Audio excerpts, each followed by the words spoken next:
This is Mike Mozart of Jeepers Media on YouTube, and I've got a secret. It's a deep, dark secret. I'm telling you, you're going to be one of the first to find out. You know this SOPA law they're trying to pass, Stop Online Piracy?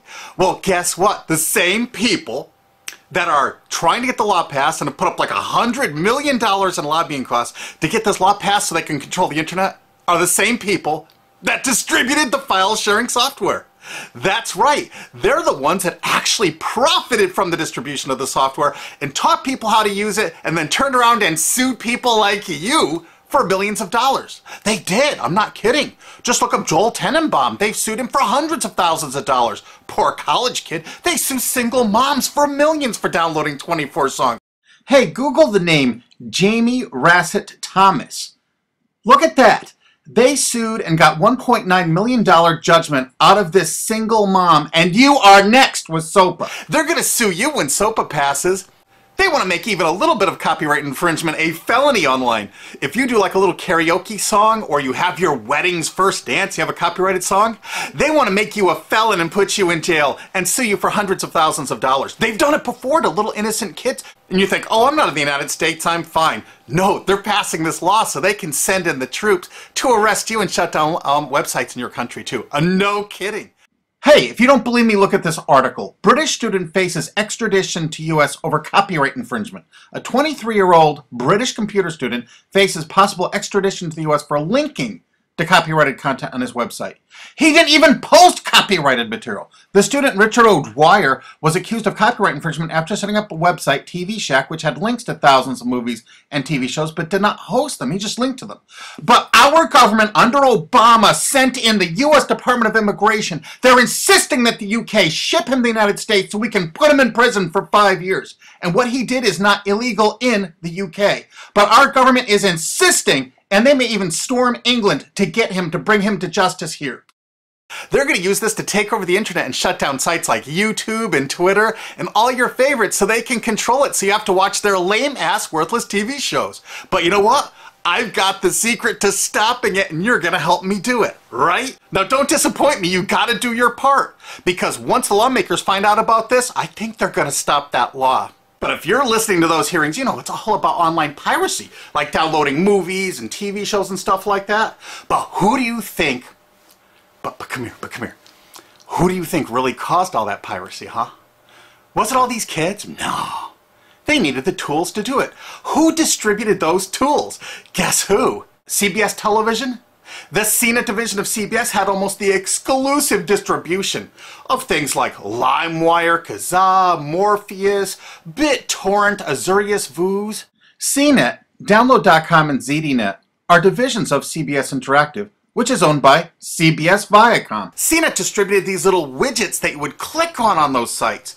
CNET would host the software on their own servers after they've tested it for effectiveness, after their editors approved all the copy and all the pictures, after they tested it thoroughly to make sure it worked perfectly. Then they'd allow it on their site, and they'd give people this widget, because the more downloads that appear on CNET's charts. Because at one time, CNET was a very popular site, and they wanted to be on those charts, so people would say, ooh, the most popular download of the day, I want to be there. Right now you're saying, hey, a lot of other sites had that software besides CNET. Oh, yeah, they did.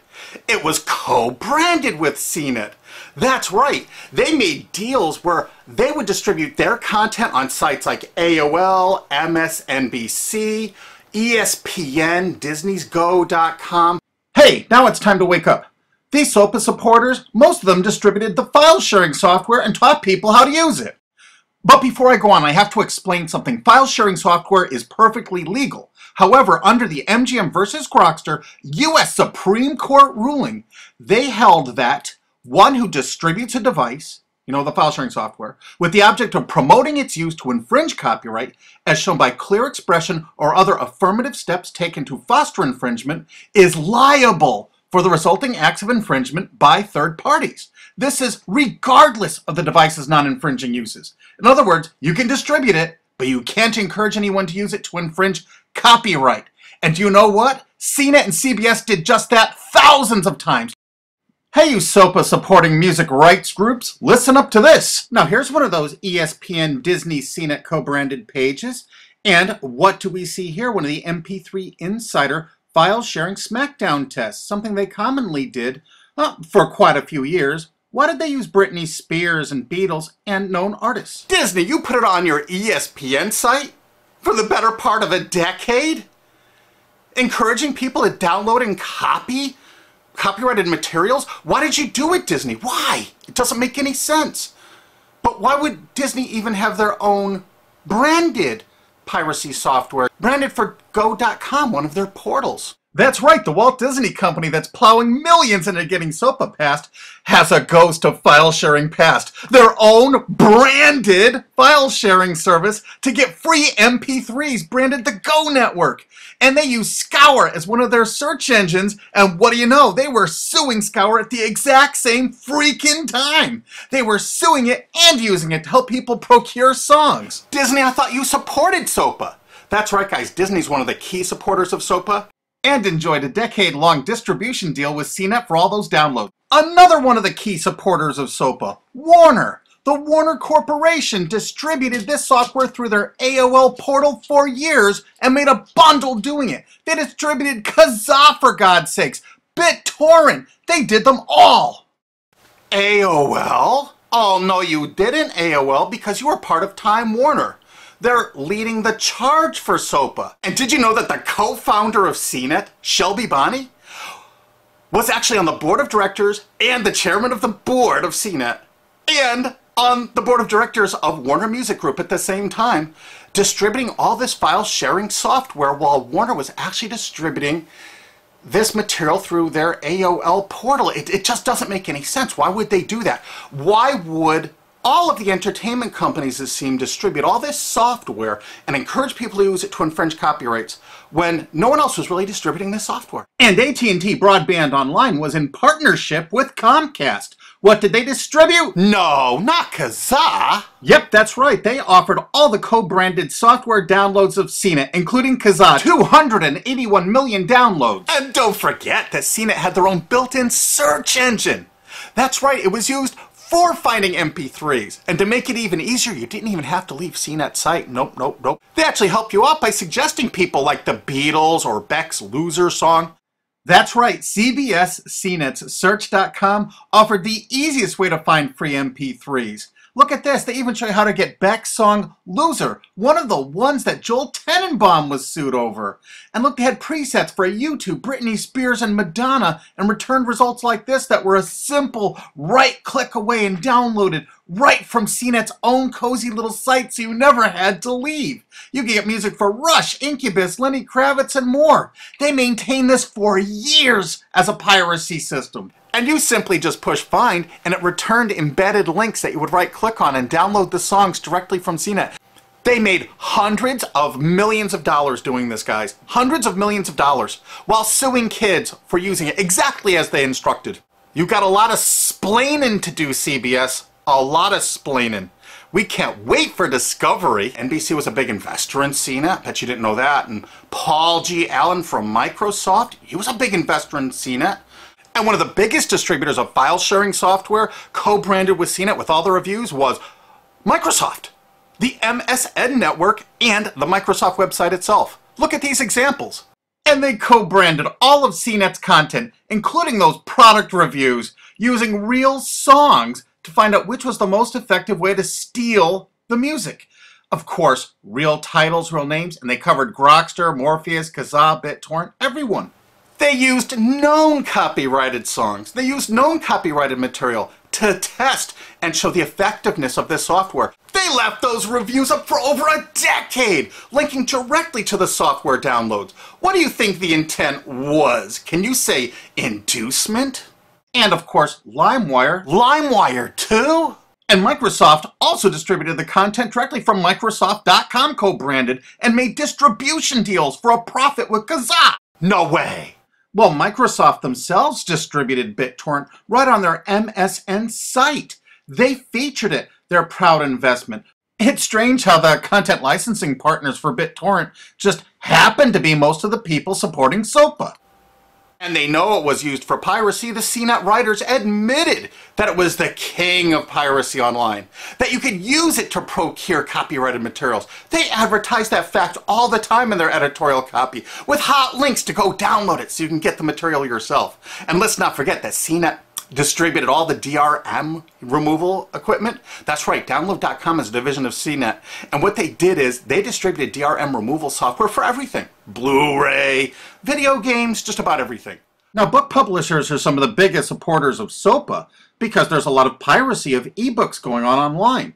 Of course there is, because CNET and ZDNet distributed all the DRM removal software to strip the DRM out of those books. That's why there's so much piracy. They offered a cornucopia of DRM removal software for everything. Why would one of the big entertainment companies, CBS Viacom, that's leading the charge for SOPA, distribute this material? To create an aura of copyright infringement. So when they go in to see these lawmakers like these senators and congressmen, they're going to say, look at all the piracy. There's so much piracy going on. We know because we caused it all to happen ourselves so that we can control the internet. That's absolutely what happened, and you need to get this video through to every lawmaker in the world. I'm counting on you to do it. And you think that's not going to make a difference? If those lawmakers see this video and the evidence we have, they're going to say, whoa, these are all the people that sent lobbyists into my office this week about all this piracy. Why the hell have they been distributing this software for a decade as the exclusive distributors? The virtual exclusive distributors. Why would they do such a thing? They're doing it to control the internet, guys. And you have one chance to stop them before this all passes. And this is it. You want to be a hero, you get this to as many lawmakers in your country, attorney general's offices in your state, your senators, congressmen if you're in the United States, or the lawmakers in England, Australia, whatever country you're in. You're going to find out that CNET, ZDNet, you know, that division of CBS, has offices in like 50 countries around the world. There's 50 different entities to sue for your country to recover damages. You have to get this video to every lawmaker in the world, even in your own country, because in your own country, you know, I know your country's cash strapped and they're going to come after you taxpayers like to get more money for their treasuries. Why not just sue the people that distributed the piracy software and caused all the piracy to happen? We've already been contacted by a half a dozen countries. We're giving them all the evidence we got, which is tens of thousands of pages, actually over 100,000, I think. It's hard to keep count. There's so much evidence. And all this evidence was gleaned from public sources on the internet. There's no secret hidden documents here. I just asked the lawmakers to drag these people into court, show them this evidence and say, why did you do it? How come you're here before us getting us to pass these laws when you were the ones that were the only ones that distributed the software at all and you profited from it? What did you expect was going to happen? They were going to use it to trade baby pictures? Hell no. Their own testimony in court for years in copyright infringement lawsuits said specifically the software was only used for copyright infringement. And they knew it. And they profited from it. And they intended for people to download it and use it for copyright infringement so they could go crawling to these lawmakers and throw hundreds of millions of dollars at them to get laws to control the internet and take down sites like YouTube and Twitter and Tumblr and all your favorites. And you're not going to let that happen. Alki David, the famous billionaire, has put up millions of dollars. And he's representing artists and writers that got wronged by this. You know what? They're going to get their damages from CNET and CBS. Big time. And we want answers, and we're going to get them. So if you care about your future, you're going to distribute this video, and you're going to make sure every lawmaker sees it. And I want to hear from some of those lawmakers, because we got lots of evidence. And don't forget to rate this video so it's the #1 top-rated video of the day. We want to make sure all the lawmakers see this. Don't forget to share this with your friends, because this is your last chance. You only have a few days to stop SOPA, okay? And if the lawmakers see this, I think they're going to go, put the brakes on immediately. And favorite this, because that's another way to get to the top of the charts on YouTube. I'm not putting advertising. I'm not making any money on this. And everything I've shown in this is fair use. If they take this down, this is fair use, and we're certainly going to file against that. But you know what? They're going to try to take it down because it'll take a week or so to get it back up so they can pass through that SOPA thing. So I want you guys to download this and re-upload it all over the internet. Change it some. Put some leaders in front of it. Shorten it. Cut it up. Whatever you have to do. Because they're going to do everything they can to take down this information because that's what they do and that's what they want SOPA for. Don't forget, CBS Viacom is the #1 supporter of SOPA and the #1 distributor of piracy software and the #1 promoter of it to use it for copyright infringing purposes. How is that not just totally screwed up?